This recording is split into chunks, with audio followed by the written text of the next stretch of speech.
but I'm Heidi Petrachik with Global News. Just wondering how confident you are that all patients who want to access the program now will be able to at their dentist, because in the past some had gone to their dentist who said they weren't participating. How much do you think that will solve that issue for people? Well, this is, Darren said at the beginning, hard things are hard. It's true. This is the largest federal program ever launched.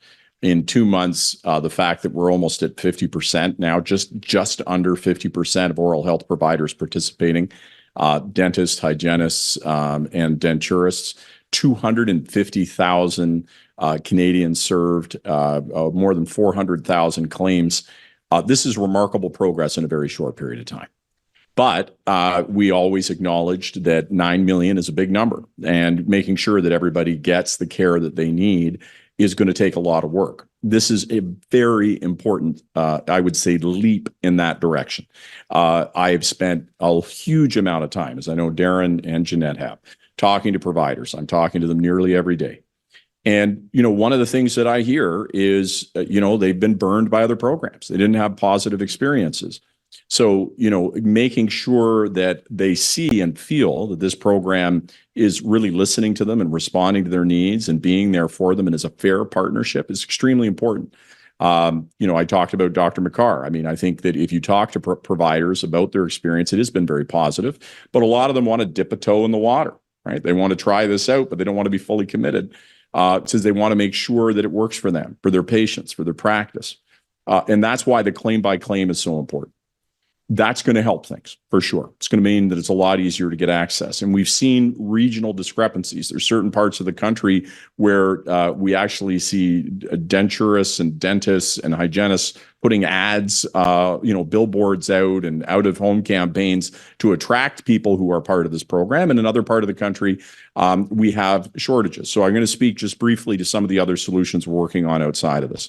One is the loan forgiveness program. And, I've been to 4 out of the 10 dental faculties in this country. I'll be to every single one. And I get an opportunity to talk with the next generation of oral health professionals. And 2 of 1, they say, I want to come to rural communities. I want to come to smaller communities. But I got this debt, and that's a big deal for me. And, I need that help. So this program, I think, is going to make a really material difference. Because imagine it this way. Let's say you're a new student, you're coming out of one of those 3 streams I'm talking about, but let's talk about dentists for a second. You're a new dentist. Normally it takes about 14 years to do a book of business. Now you need 14 seconds, right? You've got patients who are lined up out the door for this program. But starting a practice is difficult, particularly in a community you don't know. Okay, that's where loan forgiveness comes in. And then we have, when we're talking with persons with disabilities, whether or not it's an intellectual disability or any other form of disability, these are folks where, we need to do additional training. There's a lot of dentists who haven't seen these folks ever. There's a lot of people who, we need to reach out to and connect and get to. So that's where the Oral Health Access Care Fund comes in. So it was always contemplated this would be iterative. I would say that this is a spectacularly positive start. That these numbers, if you were to ask me, represented, I think, our best and highest expectations and hopes for the first 2 months of the program. But we will be relentless, and it is our job. It is our job, frankly, to make sure that everybody gets care they need. Follow-up question: how do you make sure a dental office is not going to be overloaded with patients and not be able to serve everyone in a timely fashion? Well, in the first order. It's a good problem to have as a business to have more patients and more customers than you have space to be able to accommodate. I was in Scarborough, a dental practice that's operating at 200%. They're literally double where they were last year. So there's smoke coming off the wheels. And there's some that are ready to do that, but that's not everybody, and it shouldn't be. But a lot of people have folks within their existing client base, right? Where I say, look, even if you can't take on new people, you got a ton of folks who are in your existing client base who are very income insecure. Maybe they'd only been coming in to see you once every few years, right? And I'm talking to professionals who say, that person who's only coming in every once in a few years, they get major problems in their mouth, which ends up being more costly and puts their health at risk. So, I'm saying to folks, you got a claim by claim process now. Just even if you're going to do it for your existing patients, there's a lot of them that are vulnerable. And, every step forward, every new patient seen represents a huge, important success. So I think we got to be focusing on that consistent, steady progress forward. Seeing that provider number. I didn't say that provider number is now at 12,000. Every time I speak, that number goes up. Every time I speak, the number of patient goes up. So we just got to keep that pressure up. Anybody else in the room? Hi, Jonathan McGinnis, CTV News. We've heard some national numbers about the uptake of this program. Do you have a breakdown for what we're seeing here in Nova Scotia?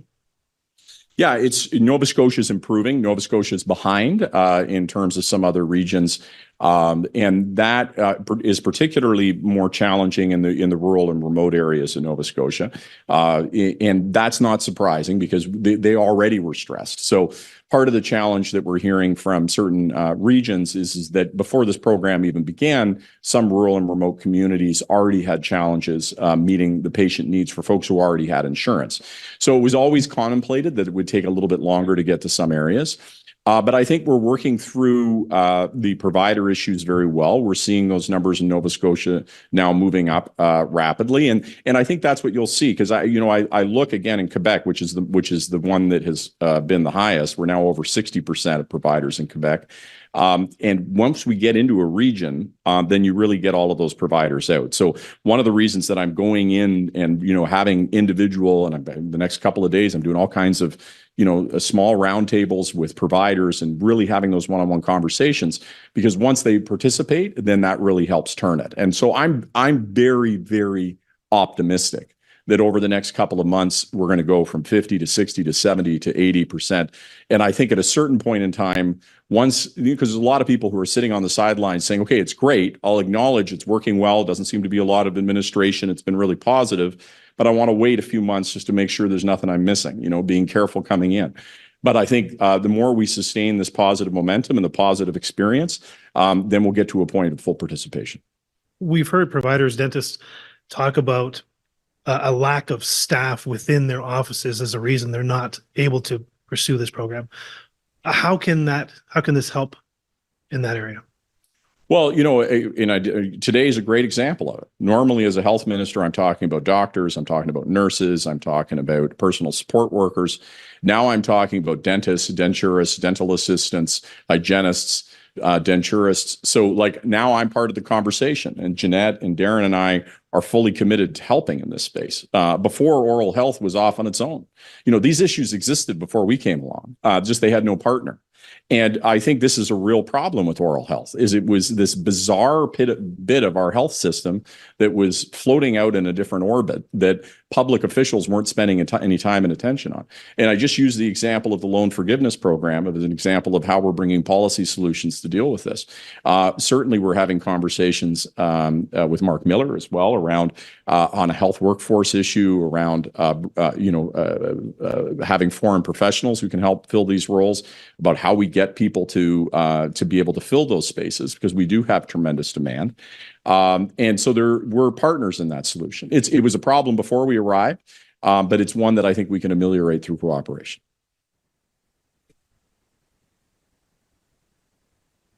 Anyone else from in the room? Seeing none, we will go online. Thank you. If you're a journalist on the Zoom and wish to ask a question, please use the hand-raising function. We ask that you limit yourself to one question and one follow-up. Si vous êtes journaliste sur le Zoom et vous désirez poser une question, veuillez utiliser l'option de lever la main. Merci de vous limiter à une question et un suivi. Our first question comes from David Aiken of Global News. David, please go ahead. Thank you, Ministers, for taking our question. The question I have is, Minister Holland, your officials today, they gave us a technical briefing. It was very helpful. And one of the things that they mentioned was, and they stressed, this is not free dental care. And that, of course, is something that dentists had wished that had been communicated better by the government. So I wondered, could you right now affirm that it's not free dental care? And what will your government be doing to better communicate who's eligible, how to apply, what the limits are, how to get paid, and all that. Because I think that was dentists' concern too, that their clients, their patients were showing up and really were unclear about some of the important details of the program. Yeah, that's absolutely true, David. It's not a free program. So folks will get their package in the mail. For those that are under 70,000, they don't have a copay. So what we've done, dentists have a separate process to set their rates. We have a process that we've engaged in Health Canada to determine what we think is fair and what we think we can cover. And there's sometimes there's a difference between those. So they call that balance billing or equal billing. So folks should have a conversation with their provider, and they should expect that in many instances there will be some fees. So there can be a discrepancy. But when I'm talking to people who are getting care, the vast preponderance of their cost is covered for the program, and that's indicative of most insurance programs that you would see out there. But I think it's in terms of what are we doing about it. The package that people receive clearly enumerates that. And then secondly, I'm talking to, in fact, I just had a talk with the head of the Canadian Dental Association to say, okay, we've got some material. How do we make sure that you can share that to your patients? I think anytime you start a brand new program, a lot of times you have folks who have never gotten care, have never interacted with a dental office. So there are a lot of questions. And I think that those are fair. And we want to help ease that burden of making it as simple to understand for patients as possible. Thank you. That's great. Looking ahead to the possibility where a province, and we know Alberta might be one of these at this point, says, okay, Minister, we want to work with you. We want to supplement our provincial program or whatever it might be. Would you begin your negotiating position with the province saying, whatever we do, we don't want to mess up this new arrangement with providers and patients? In other words, it may be an issue between Alberta and Ottawa where the money goes, but we don't want to. If you even understand what I'm saying, once a patient gets used to using this program, once a provider gets used to billing Sun Life directly for this program, presumably you don't want to upset that for providers and patients. Yeah, that's absolutely right, David. So, I think what you're seeing is a very positive experience, both for providers and for patients, and that has to be maintained. And patients need to know that there's not going to be a deterioration in their coverage. Let me state it very plainly. Danielle Smith can say whatever she wants. She can make whatever proclamation she wants. But we're not going to allow people who don't have coverage in Alberta or anywhere else in the country to lose their coverage. Now, if Alberta wants to take it over, I don't have a problem with that. I think that, for Darren, Jeanette, and our entire caucus, our mission here is to make sure that people are covered and taken care of. I don't think a senior who's walking into Dr. McCarr's office cares who pays for the darn service. Like, they just want to get teeth in their mouths, or they want to get them cleaned so they don't get sick. This battle over jurisdiction, that's an inside baseball kind of conversation. What the patient cares about is the patient experience. What the provider cares about is the provider experience. And I'm here to guard against that. I'm here to say that we're in this program, I think, has been remarkably successful in both serving patients and providers. And that's the standard, and it's got to be met.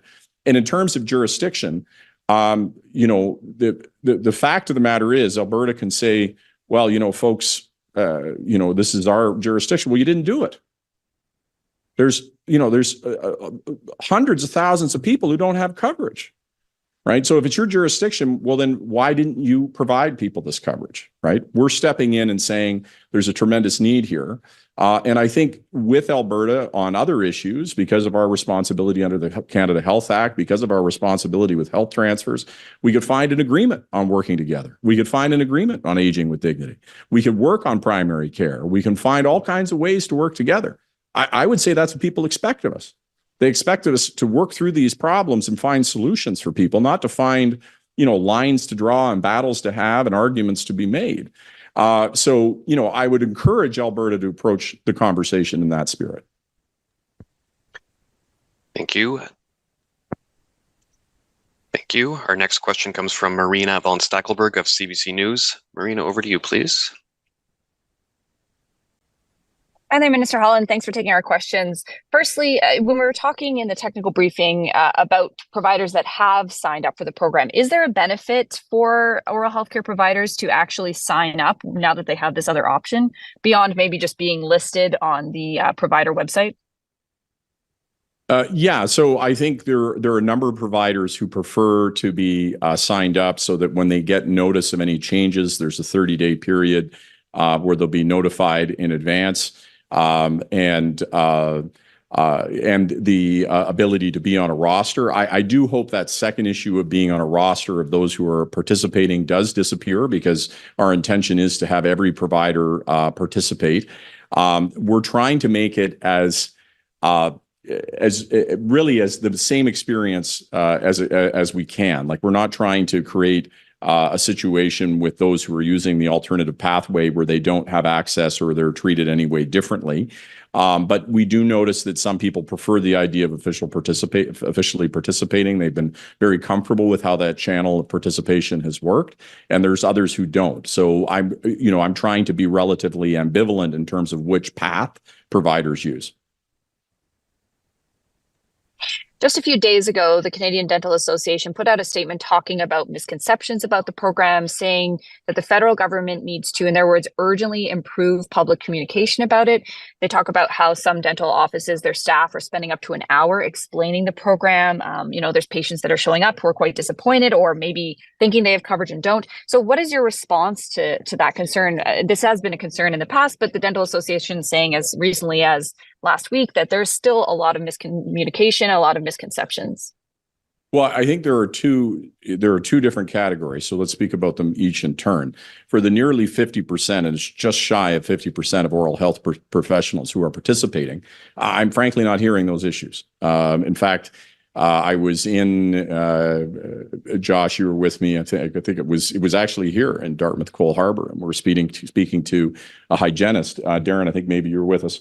And she was saying, like, I keep looking for the paperwork. Like, I keep being told there's lots of paperwork and confusion. I can't find it. And this is a very large basket of services. It's larger basket of services than most private plans. There's no limit on if it's no cap. In other words, if it's medically necessary, it's going to be covered. So people who are participating, maybe there's a quick conversation about, is there balanced billing or equal billing? But other than that, it's no more complicated than any other plan out there. In fact, it's less complicated. Now, for people who aren't participating, for the other 50%, yeah, that's some work, right? Because you got to say, why aren't you participating? Why aren't you joining? And you're getting all kinds of people, saying, I need dental care. And, so there's a part of that I can't fix, right? People who have access to care and want to use a dentist are going to call the dentist and say, why aren't you participating? And they're going to have back and forth about why they're not participating. So there's some of that I can't control, right? But what I've said to all providers is that, look, we are people of logic and reason. If there's something that we can improve in your experience, we'll do it. But I really do encourage them to talk with the providers, the nearly half of providers who are participating, who've had a really positive experience and aren't experiencing these issues. And by the way, once you start participating, then those questions disappear because people are just getting care. And that's the point we want to get to. Thank you. Our next question is from Laura Osman with the Canadian Press. Laura, over to you. Hey, Minister. Thanks for taking questions today. I just got off the phone with the president of the Canadian Dental Association, just as you were taking the mic there. And basically what he's saying is that this new claim-by-claim process is not different from the other process because the terms and conditions are the same. What is your response to his concern, saying this really doesn't fix the problem from where he's standing? Well, it changes it a lot. I mean, first of all, in the first order, you're not participating in anything officially. You're just doing it on a one-off claim basis. So that eliminates a lot of their concerns around being bound to a program. It's why we did it. In terms of there being terms and conditions that exist, every service contract you enter into has terms and conditions. The terms and conditions that we have are standard claims and processing terms. We can't eliminate those. I mean, I don't know anybody, and you don't need to know much about contract law, but anytime you do business with somebody, it's a good idea to have some kind of contract. And if you don't, you're crazy. And so like, that's one we can't fix for them. I mean, there is no insurance anywhere that doesn't have a standard claims and processing agreement. So some of those are more visible than others. Some of them are more behind the scenes. We just happen to be really upfront about what those claims and processing agreements are. And like, let me get into what some of those things are. You can't commit fraud. That you're agreeing that the basket of services are what's agreed to. And most importantly, and I'm going to speak very directly to this because I'm frustrated on this, the patient doesn't pay out of their own pocket. And we have certain providers who are handing over Sun Life forms and saying, you go send this in and you go pay for it. No. Look, I even had a guy say to me who's a provider, let them get a credit card.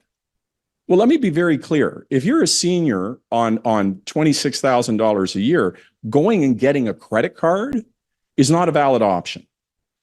We pay the claims in less than 48 hours. In most instances, they're in less than 12. So they're providing service and you're getting money in the next day. But if you're saying to a vulnerable person, and let's talk about, all the people we're talking about families, who are trying to get by, trying to make ends meet with their kids, being asked to front the money. And by the way, in that instance, we got to be able to figure out where they are, send them a check. It's much slower.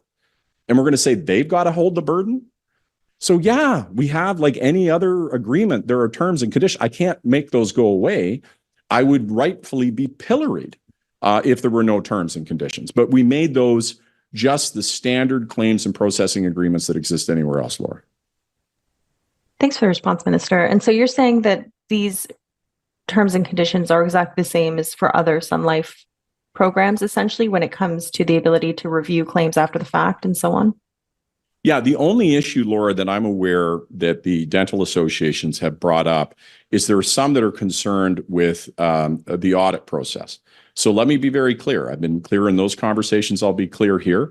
And providers can see it over the last 2 months. We have no interest in auditing anybody unless there's evidence of malfeasance. So if there's evidence of malfeasance, we have an obligation, obviously, to check that out. But we're not, the fears of spot check auditing or like going into people's businesses, like that's not what we're looking for. And we've been very, very clear on that. So that's the only issue that I'm aware of that they take umbrage with. I guess I would push back, Laura, to you to say to them, show me what's different about this claims and processing agreement from any other claims and processing agreement. The only answer I've heard to that is there's concern around the auditing process, where we've said that it's only activated in the event that we have evidence of malfeasance, and hopefully we would have alignment on that. Thank you. I'm going to ask my follow-up in English. Other than the loan relief, is there any plan to actually train more dentists, like to work out with the, I guess, universities and in that instance in Quebec to train more dentists? Yes, absolutely. So loan forgiveness is one. The second is the demand and making sure that that's there, because that will drive a lot of students. As I've said, I've been to 4 out of the 10 faculties of dentistry in this country, talking to them about how we can work more closely together and expand the number of folks who come in through those programs. We're also looking with Minister Miller on the immigration front. And I would say we have the Oral Health Access Fund. The Oral Health Access Fund was specifically designed to go after what are going to be more challenging areas. And we knew that right from the beginning, that rural and remote communities are going to be more of a challenge. And that Oral Health Access Fund is now taking applications for creative solutions of how we're going to deal with that. So think about Navjeet.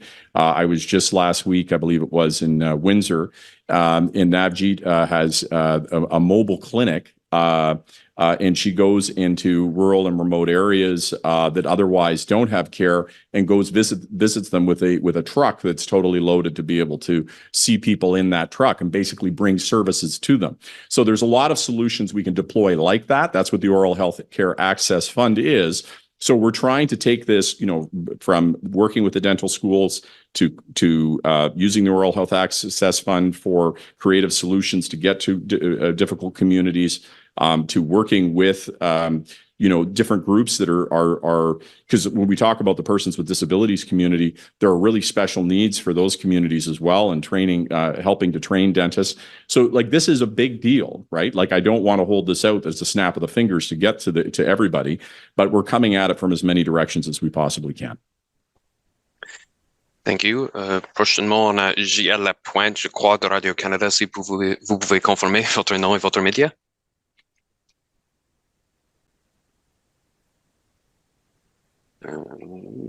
J'attends juste un moment. Okay, peut-être il y a des problèmes techniques. Okay. Next, we'll go to Suzanne Lapointe of Global News. Suzanne, over to you, please. Hi, so I'm wondering if you are able to give me any New Brunswick specific information about this program, what the uptake has been like in New Brunswick. Yeah, I don't have the breakdown of providers for New Brunswick. We'll follow up immediately after this with those numbers for you. Okay, as a follow-up, we spoke about, possible training that would need to happen. New Brunswick has one of the worst rates of patient to dental hygienist ratio. There's a very big need for dental hygienists. Are there any plans to implement trainings or incentive for people to pick this career path to correct that problem? Yeah, look, this is a phenomenal time to become a dental hygienist. There's enormous need. So working with the association that represents the hygienists, we've had really great conversations about how they can meet this moment. This is, it's a shorter path. In a couple of years, somebody can be trained as a hygienist and be deployed. One of the things I will say that does permeate all of this, and I've talked to students, whether or not they're denturist students or hygienist students or dental students, is that the cloud of uncertainty of where Mr. Polyev stands on this program creates a real problem. If you're a young person and you're seeing this incredible opportunity with all of these patients, whether or not it's in a rural community or you're talking in New Brunswick being a hygienist, and you're making that decision to start your career, you want to make sure the rug isn't pulled out from under you. We need to commit to this program. And I would say to you that that really fundamentally, people being able to have teeth in their mouth and being able to get their mouths clean to make sure they don't wind up getting sick should be not a political conversation. Like, let's get past that so that people can start planning their futures. The reality a year out from now is that it's going to be millions of people who will have gotten care. I don't think you can pull that away from anybody, but it shouldn't take that to get to political consensus. Political consensus is deserved now. I think this should be something that transcends politics. Thank you. Thank you. Next, we'll go to Tessie Zanchi with the Hill Times. Tessie, please go ahead.